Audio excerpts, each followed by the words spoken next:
Hello guys, welcome back to new video. അപ്പോൾ ഇന്നത്തെ വീഡിയോയിൽ ഞാൻ പറയാൻ പോകുന്നത് മാർക്കറ്റ് സ്ട്രക്ചറിനെ കുറിച്ചാണ്.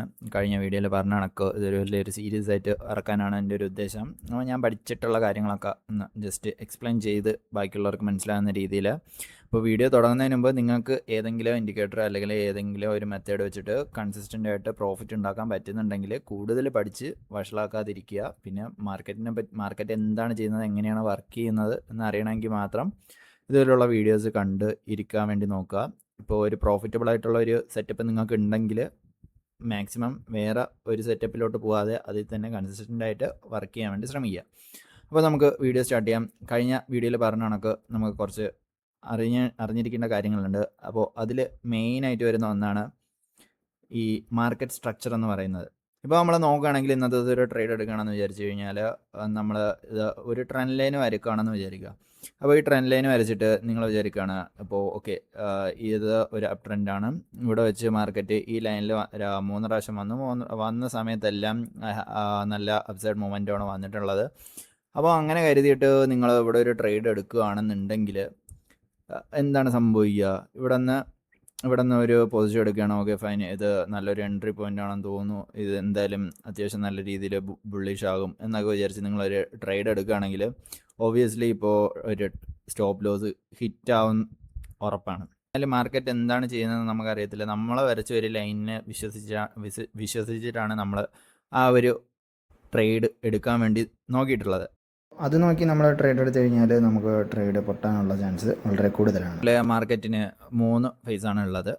3 ഫേസ് എന്ന് പറഞ്ഞാൽ ഒന്ന് അപ്പ് ട്രെൻഡ്, പിന്നെ ഒന്ന് റേഞ്ച്, പിന്നെ ഒന്ന് ഡൗൺ ട്രെൻഡ്. ഈ 3 ഫേസസ് ആണുള്ളത്. ഈ അപ്പ് ട്രെൻഡിൽ വരുന്നതെന്ന് വെച്ച് കഴിഞ്ഞാൽ ഹയർ ഹൈസ് കാണും, ഹയർ ലോസ് കാണും. Higher high, higher low, higher high, higher low. ഇങ്ങനെയായിരിക്കും ഒരു അപ്പ് ട്രെൻഡിൽ എപ്പോഴും മാർക്കറ്റ് ബിഹേവ് ചെയ്യുന്നത്. അതായത് കഴിഞ്ഞ ഉണ്ടാക്കിയ ലോവിനെക്കാട്ടി കൂടുതലായിട്ട് ഇവിടെ ഒരു ലോ ഉണ്ടാക്കുന്ന, അതിനെക്കാട്ടി വലിയ ലോ ഇവിടെ ഉണ്ടാക്കുന്ന, അതാണ് ഹയർ ലോ എന്ന് പറയുന്നത്. ഹയർ ഹൈ എന്നാണ് വെച്ച് കഴിഞ്ഞാൽ ഇവിടെ ഈ ഒരു ലെവലിനെക്കാട്ടി കൂടുതലായിട്ടാണ് ഈ ഒരു മാർക്കറ്റ് പ്രൈസ് ഇതുവരെ പോയിട്ടുണ്ട്. അപ്പോൾ അതൊരു ഹയർ ഹൈ ആണെന്ന് നമുക്ക് മനസ്സിലാവും.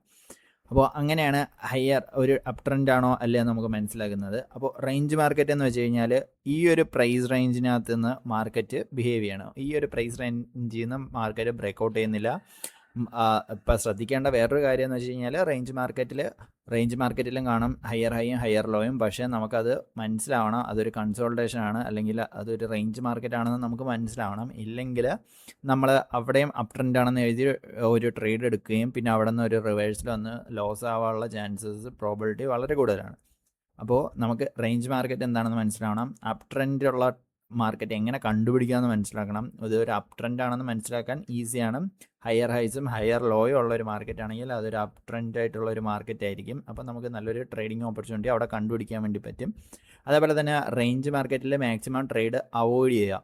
ഇപ്പോൾ ഒരു റേഞ്ച് മാർക്കറ്റാണ്, ഒരു പ്രൈസിനകത്താണ് മാർക്കറ്റ് നിൽക്കുന്നതെങ്കിൽ ഒരിക്കലും അതിനകത്ത് നിന്ന് ട്രേഡ് ചെയ്യാതിരിക്കാൻ വേണ്ടി ശ്രമിക്കുക. അപ്പോൾ അപ്പ് ട്രെൻഡിൻ്റെ നേരെ ഓപ്പോസിറ്റാണ് ഡൗൺ ട്രെൻഡ് വരുന്നത്. ഡൗൺ ട്രെൻഡ് എങ്ങനെയാണ്? ലോവർ ലോസ് ഉണ്ടാവും, ലോവർ ഹൈസ് ഉണ്ടാവും. അതായത് ഇതൊരു ലോവർ ഹൈ, ഇതൊരു ലോവർ ഹൈ, ഇതൊരു ലോവർ ലോ, ഇതൊരു ലോവർ ഹൈ, ഇതൊരു ലോവർ ലോ, ഇതും ഒരു ലോവർ ലോ. മുമ്പുണ്ടായിരുന്ന ലോയിനെക്കാട്ടി കുറച്ചുകൂടെ ലോ ആയിട്ടാണ് മാർക്കറ്റ് പ്രൈസ് പോകുന്നതെങ്കിൽ നമ്മളതൊരു ലോവർ ലോ ആയിട്ട് കൺസിഡർ ചെയ്യും. അതേപോലെ തന്നെ അതായത് അപ്പ് ട്രെൻഡിൻ്റെ നേരെ ഓപ്പോസിറ്റ് തന്നെയാണ് ഡൗൺ ട്രെൻഡ് വരുന്നത്. ഈ 3 എണ്ണമാണ് മാർക്കറ്റ് സ്ട്രക്ചർ.